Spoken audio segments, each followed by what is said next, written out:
زمین بوریے کی طرح سے لپیٹ دی جائے گی. وَإِذَا الْجِبَالُ سُيِّرَتْ، یہ بڑے بڑے پہاڑ ہوا میں کپاس کی طرح اڑتے پھریں گے.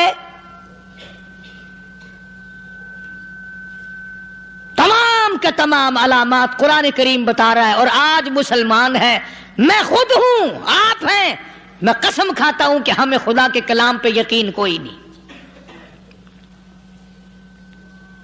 اگر یقین ہو پھر یہ غفلت.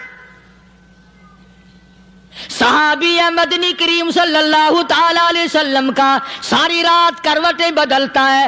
صبح ہوئی بیٹی نے پوچھ لیا، ابا جان میں ساری رات دیکھتی رہی آپ کو نیند نہیں آئی، کیا کوئی تکلیف ہے؟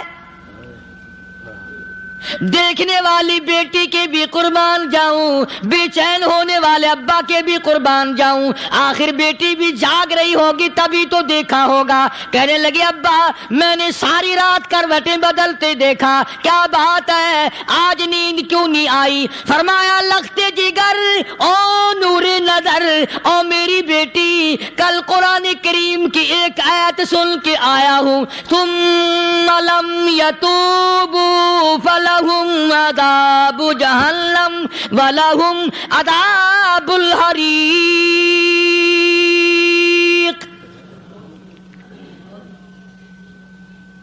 او میری بیٹی جس نے قرآن کریم کے ذریعے جہنم کی خبر سن لی ہو، جہنم کے انگاروں کی خبر سنی ہو، جس نے جہنم کی تباہ کاریاں سن لی ہو، او میری بیٹی نیند کیسے آئے؟ کیسے نیند آئے؟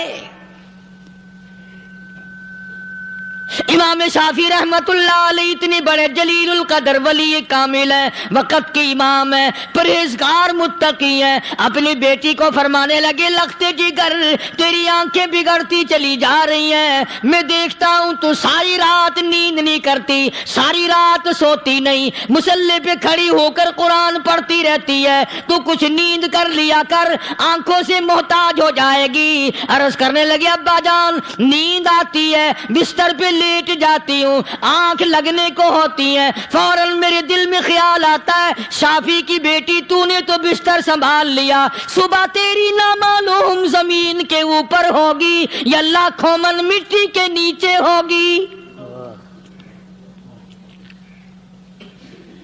پھر میری نیند اکھڑ جاتی ہے، پھر کھڑی ہو کر خدا کا قرآن پڑھتی ہوں. وہ ساری رات قرآن پڑھا کرتے تھے، اور بدقسمت قوم تمہیں صبح اٹھ کر قرآن کا سپارہ پڑھنے کی توفیق نہیں ہے. مسلمان پر قرآن کا دیدار نصیب نہیں، قرآن کی زیارت نصیب نہیں. گدھے کی طرح کھاتے سو گئے اور گدھے کی طرح صبح اٹھ کر کھانا پینا شروع کر دیا. تو رب کے کلام کا اتنا باغی کہ تو دیکھنا پسند نہیں کرتا.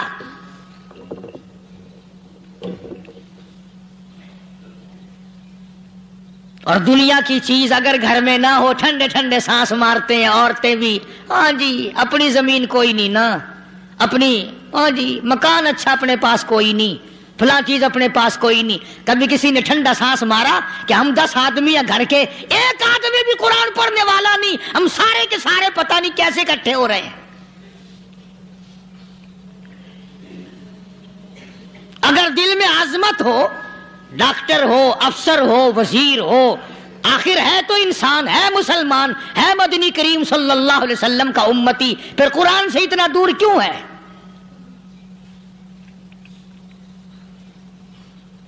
تو اللہ پاک جل شانہ نے فرمایا میرے بندے ہر حال میں ڈر. ہاں تیری ساری چلاکیوں کو میں جانتا ہوں، تیری ساری ہوشیاریوں کو میں اچھی طرح جانتا ہوں. فرمایا وہ دن دور نہیں، آیا وقت قیامت کا، آیا، کوئی کسی کے کام نہیں آئے گا. فرمایا ان وعد اللہ حق فلا تغرنکم الحیات الدنیا. دنیا نے پھنسا لیا، چہل پہل میں پھنس گئے، اس کے رنگ روغن میں لگ گئے، اس کی زیب و زینت میں لگ گئے. رات اسی کی سوچ ہے، دن میں اسی کا فکر ہے، اور مرنے کا کسی کو بھی فکر نہیں. قرآن کریم کے آخری سورت کا آخری لقمان کے آخری آیتوں میں عجیب مضمون رکھا ہے. فرمایا ان اللہ عنده علم الساعة وینزل الغیث. قیامت کا ٹھیک وقت اللہ کے سوا کوئی نہیں جانتا. کسے معلوم ہے ابھی اگلے منٹ میں کیا ہو جائے گا، سیکنڈ میں کیا ہو جائے گا. اچھا ایک بات میرے ذہن میں آئی. یہ بڑے بڑے لوگ آپ کو ملیں گے دیہاتوں میں بھی، بازاروں میں بھی، شہروں میں بھی. فلانا بزرگ غیب کی باتیں بتایا کرتا تھا، فلانا ولی یوں بتایا کرتا تھا. کبھی یہ بھی تو پوچھنا کہ اس ولی نے کبھی یہ بھی بتایا کہ میں مروں گا کب، کس دن مروں گا؟ جب اپنی موت کا پتہ نہیں تو اور کسی چیز کا کیا پتہ ہے؟ صرف اٹکل پچو تیر لگانے والی بات ہے. ابھی چند مہینے ہوئے یہاں میرے پاس چند نوجوان آئے ملتان شہر سے اور کہنے لگے کہ 25,000 کی چوری ہو گئی ہے، بتا کدھر کون لے گیا، کدھر لے گیا. میرے پاس آئے یہاں. میں نے کہا بتا دوں گا پر آدھے لوں گا. کہنے لگا نہیں دیکھنا جی اتنا تو نہ کرو. اب میں نے کہا وہ سارے ہی چلے گئے یار. یقین کرو میں یہاں چارپائی میں بیٹھا ہوں دروازے کے باہر، عصر کے بعد پوری پارٹی آئی اسی شہر کی کہ 25,000 روپیہ گم ہو گیا ہے، بتا کدھر گیا ہے. سب لوگ کہتے ہیں قاری حنیف بتاتا ہے. سنو قاری حنیف بتاتا ہے. ٹیلا کرا دوں گا میں.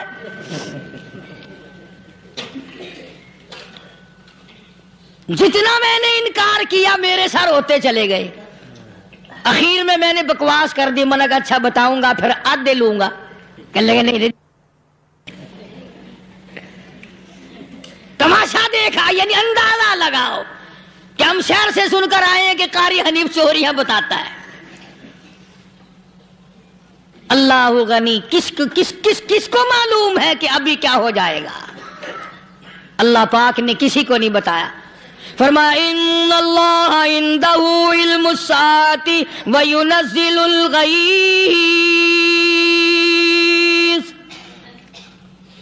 قیامت کا ٹھیک وقت کسی کو معلوم نہیں، بارش کا کوئی پتہ نہیں کب ہوگی، کتنی ہوگی.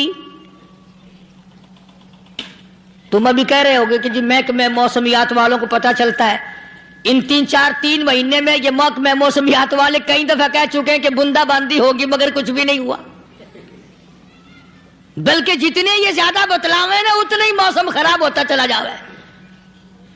پچھلے سال انہوں نے روئی کی گانٹھوں کی گنتی بتائی کہ اتنی کپاس پیدا ہوگی ملک میں، اتنی روئی کی گانٹھ بنے گی، اتنی باہر بھیجیں گے اور اتنی اپنے گھر رکھیں گے. ذرا پوچھو تو صحیح ذمہ داروں سے سر کھجاتے پھرے کہ کھاد کے پیسے بھی واپس نہیں ہوئے. بھلا کسی کو کیا پتا کہ ابھی کیا تھا اور ابھی کیا ہو جائے گا، کل کیا ہوگا، پرسوں کیا. ایک اللہ کی ذات جانتی ہے. فرمایا وَيُنَزِّلُ الْغَيْثَ. کوئی نہیں جانتا بارش کب ہوگی، کتنی ہوگی، کہاں تک ہوگی، کس قدر ہوگی، کس طرف میں ہوگی، کہاں نہیں ہوگی. وَيَعْلَمُ مَا فِي الْأَرْحَامِ. کوئی نہیں جانتا عورت کے پیٹ میں کیا ہے، لڑکا ہے کہ لڑکی. باپ کو پتہ نہیں، ماں کو پتہ نہیں، دادی کو پتہ نہیں، نانی کو پتہ نہیں. یوں کہ کسی کو پتہ ہو یا نہ ہو حضرت صاحب کو پتہ لگ جاتا ہے. حضرت صاحب کو کیوں؟ حضرت صاحب ٹھڈ دے اندر وڑدا ہوندا ہے. تماشا دیکھ، کوئی کسی کو پتہ نہیں چلتا. اور خدا نے اپنی خدائی کسی کو تقسیم کر کے دینی نہیں. لم یلد ولم یولد. نہ میرے ماں باپ، نہ میں کسی کا باپ، نہ میری اولاد، نہ میں کسی کی اولاد. اللہ الصمد، بے نیاز، بے مثل، بے مثال ہوں. ہمیشہ سے ہوں اور ہمیشہ رہوں گا. سب میرے محتاج ہو، میرے دروازے کے گداگر ہو، میرے دروازے کے فقیر ہو، میرے دروازے کے دستے نگر ہو. آؤ مانگو کھاؤ، موت آئے مر جاؤ. اگر اکڑو گے فرمایا پھر میں نے بڑی بڑی سزائیں دی ہیں لوگوں کو. ہاں میں تو توبہ بھی منہ سے نہیں نکلنے دیتا. کلمہ تو کلمہ ہائے نہیں کرنے دیتا میں، جب میں موت کا پیغام دوں یکدم دل کی حرکت بند ہو جاتی ہے، ہائے بھی نہیں، اوئی بھی نہیں، اوف بھی نہیں، کچھ بھی نہیں۔ فرمایا وَيَعْلَمُ مَا فِي الْأَرْحَامِ، کسی کو پتہ نہیں عورت کے پیٹ میں کیا چیز ہے۔ دیکھو نا، جس نے 9 مہینے بچہ پیٹ میں رکھا، جب بچہ پیدا ہوتا ہے نا، خود ماں بھی کان لگاتی ہے، بتائیں گی لڑکا ہے کہ لڑکی ہے، بےتابی سے انتظار کرتی ہے، بڑی بے قراری سے انتظار کرتی ہے عورت کہ یہ دائی بول لے، کوئی اور پاس والی بول لے، کوئی اور چھوٹی بڑی گھر کی عورت بول کے بتائے کہ لڑکا ہے کہ لڑکی ہے۔ اور جس نے 9 مہینے پیٹ میں رکھا، جب اس کو پتا نہیں تو پرلی طرف بیٹھے ہوئے حضرت صاحب کو پتا کیسے چل گیا؟ وَيَعْلَمُ مَا فِي الْأَرْحَامِ، زیادہ سے زیادہ تمہیں یہ کہیں گے جی فلاں بزرگ نے دعا کی تھی، اللہ میاں لڑکا دے گا، لڑکا ہو گیا، ٹھیک ہے، دعا تو بھی مانگ، بزرگ بھی مانگے، پیر بھی مانگے، فقیر بھی مانگے، عالم بھی مانگے، ماں بھی مانگے، باپ بھی مانگے، خاندان سارے مانگو، بات یہ ہے مانگو تو سارے، پر یوں کہو دینے والا وہ ایک ہے، بس یہ ہے اصل بات، اور مانگنے کی تو کوئی کسی کی وہ نہیں۔ امام الانبیاء محبوب کبریا حضرت محمد مصطفیٰ صلی اللہ تعالی علیہ وسلم سیدہ عائشہ صدیقہ رضی اللہ تعالیٰ عنہ فرماتی ہیں میں سوئی ہوئی تھی، اچانک میری آنکھ کھلی، میں نے کالی کملی والے کو سجدے میں دیکھا، رو رہے ہیں، دعائیں مانگ رہے ہیں، رو رہے ہیں۔ حضرت عائشہ فرماتی ہیں اللہ اکبر، فرماتی ہیں اتنے روئے سرکار مدینہ صلی اللہ علیہ وسلم، سانس رک گیا، سانس گھٹ گیا آپ کا۔ حضرت عائشہ فرماتی ہیں میں اپنا جگر پکڑ کے بیٹھ گئی، کہیں آج بیوہ تو نہیں ہو جاؤں گی۔ نبی نے اتنا مانگا، اتنا مانگا، اتنا مانگا، اس کائنات میں مانگنے والا کوئی آیا ہی نہیں۔ ہر آن مانگا، ہر لمحہ مانگا، ہر گھڑی مانگا، اور اتنا مانگا۔ میری بات لکھ کے لے جاؤ انشاءاللہ، کچی پکی بات نہیں۔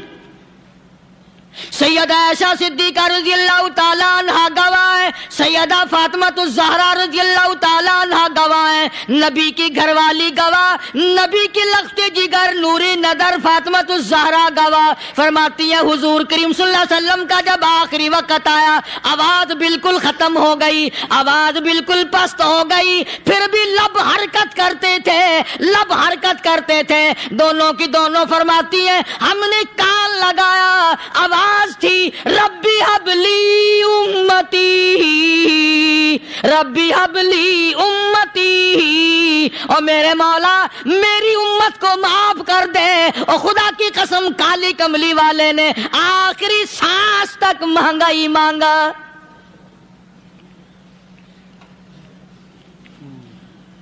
چاہے تیرے لیے مانگا، امت کے لیے مانگا، مگر ہر وقت مانگا۔ اور یوں فرمایا کہ میدان حشر میں جب لوگ چاروں طرف سے پریشان ہو کر، عاجز ہو کر، تنگ ہو کر، دھکے کھا کر، ذلیل ہو کر، انبیاء علیہ الصلوۃ والسلام کے مشورے سے جب حضور کریم صلی اللہ علیہ وسلم کے دربار میں آئیں گے، مشکاۃ شریف میں حدیث موجود ہے، ارشاد حضور کریم صلی اللہ علیہ وسلم کا، فرمایا لوگ مجھے سفارش کے لیے کہیں گے اللہ اکبر، اللہ اکبر کبیرہ، تو یوں فرمایا یہ نہیں فرمایا کہ میں اللہ میاں کو ٹیلی فون کروں گا کہ دیکھنا ذرا خیال کرو امت آ رہی ہے میری، یا امت کو یہ کہے کہ رکا لے جاؤ، بلکہ یوں فرمایا جیسے امت آ کر کے مجھے پریشان کرے گی میں سجدہ کروں گا، میں سجدہ کروں گا، اس وقت بھی سر میرا در تیرا، جھولی میری عطا تیری۔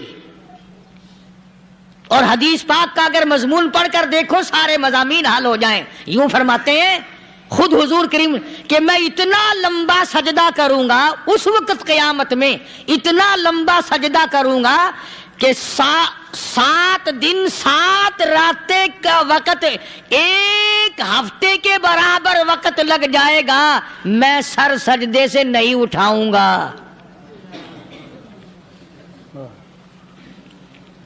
اتنا لمبا سجدہ کروں گا کہ 1 ہفتے کی مقدار وقت لگ جائے گا. یہ مقدار کیوں فرمایا؟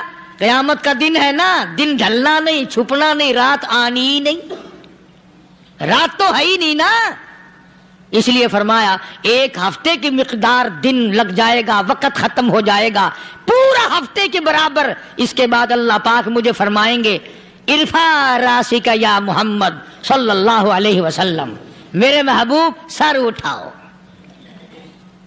سل مانگو توتا دوں گا، مانگو دیا جائے گا. سوف یعطیک ربک فترضی، تیرا رب تجھے راضی کر دے گا. صحابہ اکرام رضوان اللہ تعالی علیہ مجمعین نے عرض کر دیا یا رسول اللہ صلی اللہ علیہ وسلم آپ کس وقت راضی ہوں گے؟ کتنے لوگ جنت میں چلے جائیں گے، دوزخ میں چلے جائیں گے، آپ کس وقت راضی ہوں گے؟ خدا کی قسم اس محسن کائنات کا کیا کہنا کالی کملی والے نے جو ہم پر مہربانی فرمائی. یوں فرمایا جب تک ایک ایک امتی کلمہ پڑھنے والے کا ہاتھ پکڑ کر جنت میں نہ لے جاؤں میں محمد الرسول اللہ کو چین نہیں آئے گی. ایک ایک کو لے جاؤں گا اور چین نہیں آئے گا مجھے اس وقت بھی. تو عرض یہ کر رہا تھا کہ قرآن کریم نے اور تمام چیزوں میں عقیدے کا سدھار کہ عقیدہ بناؤ. یہ جو عقیدہ ہے نا اس کی حیثیت ایسی ہے جیسے پہلی اینٹ عمارت کی. اگر اینٹ ٹیڑھی ہو گئی تو ساری عمارت ٹیڑھی ہو جائے گی. اگر عقیدہ صحیح نہیں تو سارے اعمال ٹیڑھے ہو جائیں گے، اور اگر عقیدہ صحیح ہے تو اعمال بھی اور تمام افعال بھی اخلاق بھی تمام کی بنیاد جو ہے وہ صحیح رہے گی اور اچھی توفیق ہوگی. یہ عربی کلمہ ہے، آپ اور میں اگر کلمے کا معنی سمجھ لیں پھر بھی بات بنتی ہے. یہی تو معنی لا الہ الا اللہ. کوئی نہیں بگڑی بنانے والا، کوئی نہیں حاجت روا، کوئی نہیں مشکل کشا، کوئی نہیں تیرا ہاتھ پکڑنے والا، کوئی نہیں مجھے اور آپ کو اولاد دینے والا، کوئی نہیں بیوی بچے دینے والا، کوئی نہیں یہ ہر روز روٹی کھلانے پانی پلانے والا اس کے سوا کوئی نہیں الا اللہ. ایک اللہ کی ذات ہے. اور فرمایا کہ یہ بتایا کس نے کہ یہ سب کچھ کرنے والا کون ہے؟ محمد الرسول اللہ صلی اللہ علیہ وسلم، کہ ہمارے آقا اور مولا حضرت محمد الرسول اللہ صلی اللہ علیہ وسلم نے بتایا. تو قرآن کریم کی ان آیتوں نے وضاحت کر دی وما تدری نفس ماذا تکسب غدا. کسی کو پتہ نہیں کل کیا ہو جائے گا، صبح کو کیا ہو جائے گا، شام کو کیا ہو جائے گا. وما تدری نفس بأي أرض تموت. کوئی نہیں جانتا موت کس جگہ پہ آئے گی. کسے معلوم ہے کہ میری قبر کہاں بنے گی؟ کوئی نہیں جانتا میرے اس بدن کو جانور کھا جائیں گے. کسی کو علم نہیں ہے کہ قبر کا گڑھا ملے گا کہ نہ ملے گا، کفن ملے گا کہ نہ ملے گا، نماز جنازہ نصیب ہوگی کہ نہ ہوگی، غسل نصیب ہوگا کہ نہ ہوگا. کوئی نہیں جانتا کلمہ پڑھتے موت آئے گی یا کنجری کے گانے سنتے گاتے موت آئے گی. کس کو علم ہے کہ آخری کلام جو دنیا میں ہوگا وہ درود پاک ہوگا یا قرآن کریم ہوگا یا دعا ہوگی یا استغفار ہوگا، اور یا گالی منہ سے نکلے گی دم نکل جائے گا. کسے معلوم ہے؟ اس لیے فرمایا وما تدری نفس بأي أرض تموت. کوئی نہیں جانتا موت صبح آئے گی یا شام آئے گی، بیوی بچوں کے سامنے آئے گی یا اسپتال میں، کوئی پاس ہوگا بھی یا کہ نہیں جس وقت موت آئے گی کسے معلوم. سجدے میں آئے گی یا کنجری کی گود میں آئے گی کیا پتا، فلم میں آئے گی یا مسجد میں آئے گی. پچھلے دنوں ایک جگہ ایک آدمی نے صبح کی اذان دی، بڑی اچھی اذان دیا کرتا تھا. اللہ کا نام بلند کیا، زمین پہ بیٹھا اور ختم.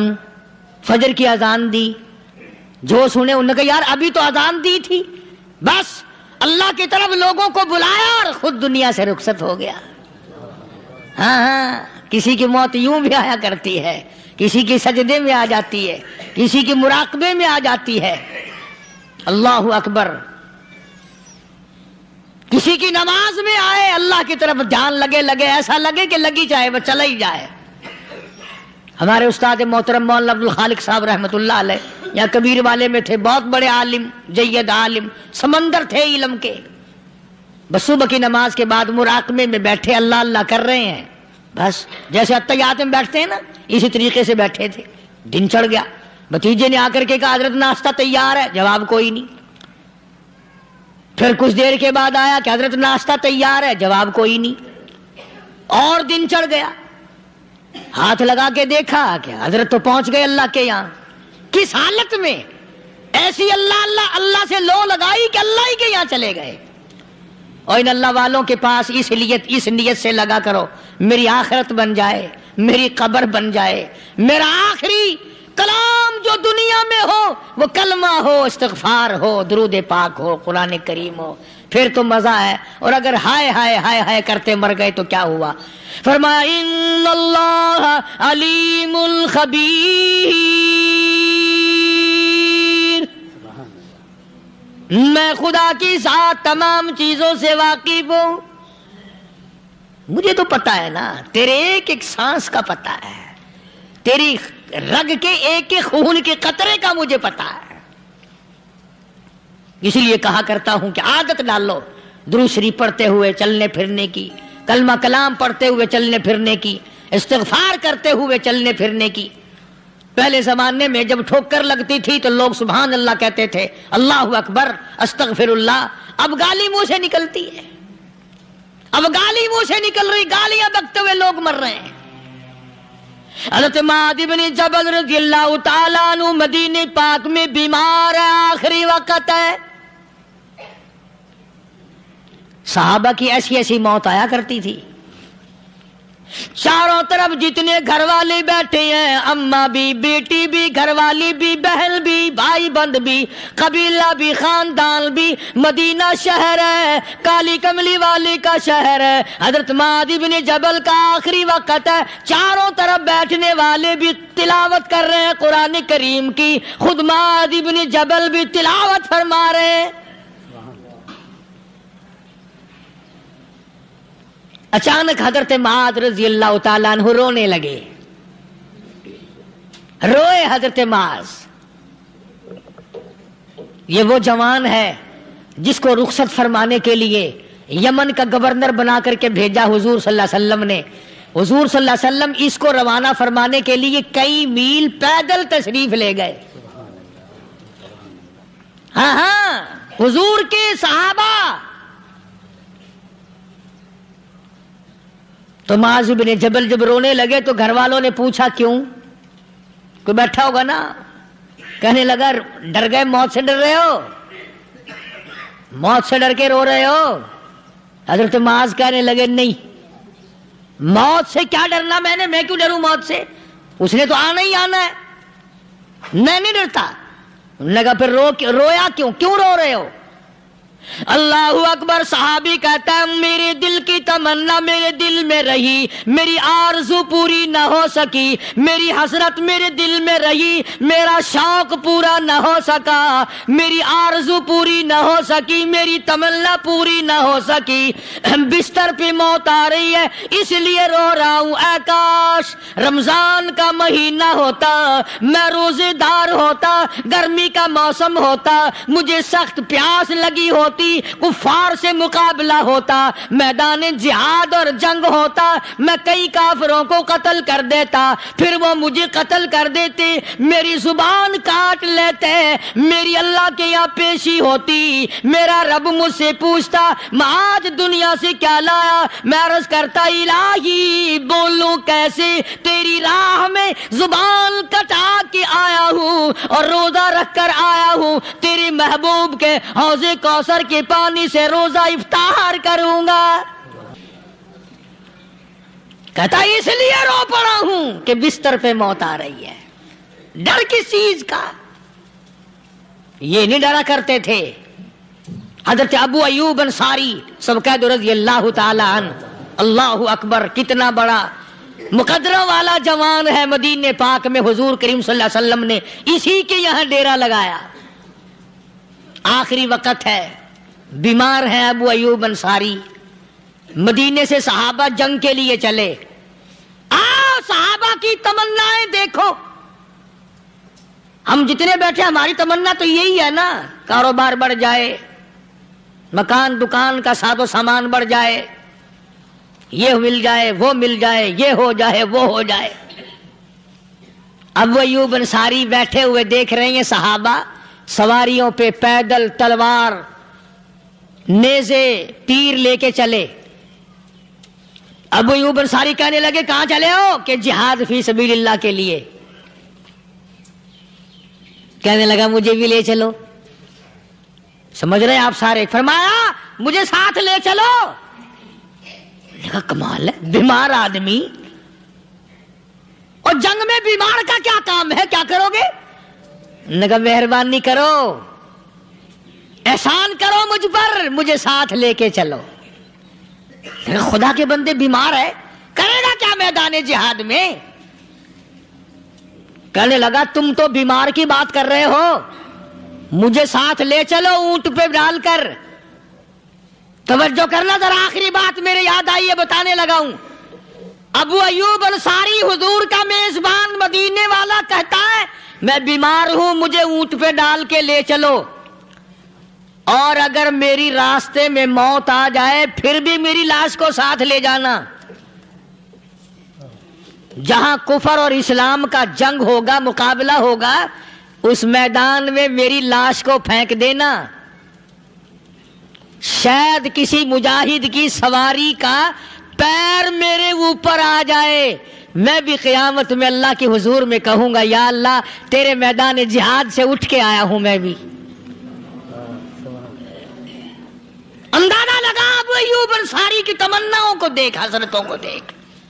فرمایا مجھے ساتھ لے چلو، اگر میری موت آ جائے تو لاش کو بھی پھینکنا نہیں، دفن راستے میں نہ کرنا، ساتھ لے چلو، وہاں میدان میں ڈال دینا، اور اسلام کے لیے جو لڑنے والے ہوں، کفر کو مٹانے والے ہوں، ان کے پیر میرے اوپر آ جائے میں کامیاب ہو جاؤں گا.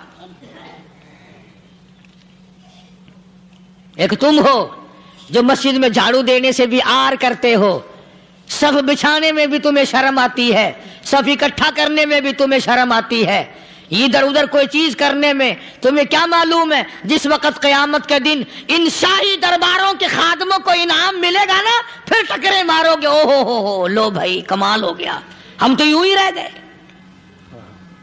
تو آج توفیق نہیں رہی. اللہ سے مانگ، سوتے بھی مانگ، جاگتے بھی مانگ، ہر وقت مانگ، وہی تیری میری جھولی بھرے گا. اسی کی عطا اور بندہ نوازی سے ہم سب کا کام چلے گا. فرمایا ان اللہ علیم خبیر، میں تمہاری ضروریات کو بھی جانتا ہوں، ہر چیز کا مجھے پتا ہے. اللہ مجھے اور آپ کو عمل کی توفیق عطا فرمائے.